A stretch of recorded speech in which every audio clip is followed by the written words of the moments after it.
കഴിഞ്ഞ ദിവസം ഒരു സുഹൃത്ത് വിളിച്ചപ്പോൾ ഒരു വലിയ സങ്കടം പറഞ്ഞു. കോടതിയിലൊരു കേസ് തോറ്റ കാര്യമാണ്. ഓരോ സിറ്റിങ്ങിന് പോകുമ്പോഴും വക്കീലിങ്ങനെ ഫീസ് കൊടുത്തുകൊണ്ടിരിക്കുക. അവസാനം കേസ് തോറ്റു. അപ്പോൾ വക്കീൽ പറഞ്ഞു, പേടിക്കണ്ട സാറേ, നമുക്ക് ഹൈക്കോർട്ടിൽ അപ്പീലിന് പോകാം. അപ്പോൾ ഈ മനുഷ്യൻ പറഞ്ഞു, സാറേ വേണ്ട, 10 പൈസ കയ്യിലില്ല, ഞാൻ ജയിലിൽ പോയി കിടന്നോളാം.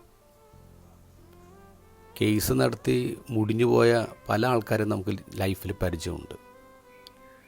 ഈശോ എല്ലാ എക്സ്പ്ലോയിറ്റേഷനെതിരെയും സമരം നടത്തിയിട്ടുള്ള ആളാണ്. ഇന്ന് നമ്മൾ കാണുന്ന ഈശോ ഈ വക്കീൽമാർക്കെതിരെ നടത്തുന്ന സമരമാണ്.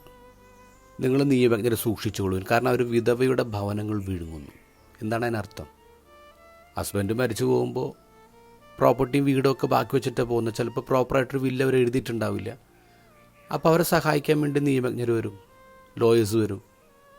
ഇപ്പോൾ തോറയിൽ നിയമമാണ് വിധവകളെ പ്രൊട്ടക്റ്റ് ചെയ്യുക എന്നുള്ളത്. ഏറ്റവും വലിയ പുണ്യമാണ്.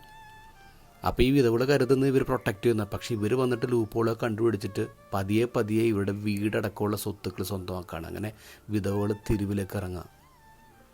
അവർ മുടിഞ്ഞു പോവാണ്. 10 പൈസ കയ്യിലില്ലാത്തതിൽ പാവപ്പെട്ടവരായിട്ട് പോവാം. അത് ഈശോ കാണാണ്.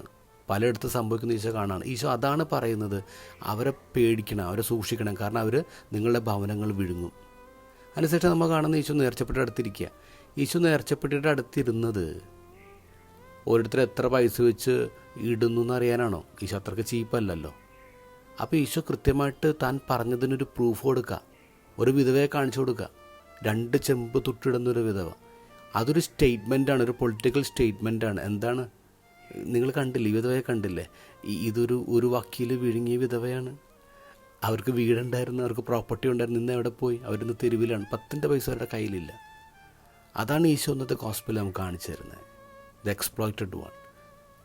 ആളുകളെ പ്രൊട്ടക്റ്റ് ചെയ്യേണ്ട വക്കീലുമാർ എക്സ്പ്ലോയിറ്റ് ചെയ്യുന്ന കാഴ്ചയാണ് നമ്മൾ കാണുന്നത്. സാധാരണ മനുഷ്യന് നിയമത്തിൻ്റെ ഭാഷ അറിയില്ല. അത് ബുദ്ധിമുട്ടാണ് മനസ്സിലാക്കാൻ. ഈ അറിവില്ലായ്മ മുതലെടുത്ത് ചൂഷണം ചെയ്യുന്ന വക്കീൽമാരുണ്ടല്ലോ, അവരെ കാത്തിരിക്കുന്നത് കഠിനമായ ശിക്ഷാവിധിയായിരിക്കും ഈശോ മുന്നറിയിപ്പ് നൽകുന്നുണ്ട്.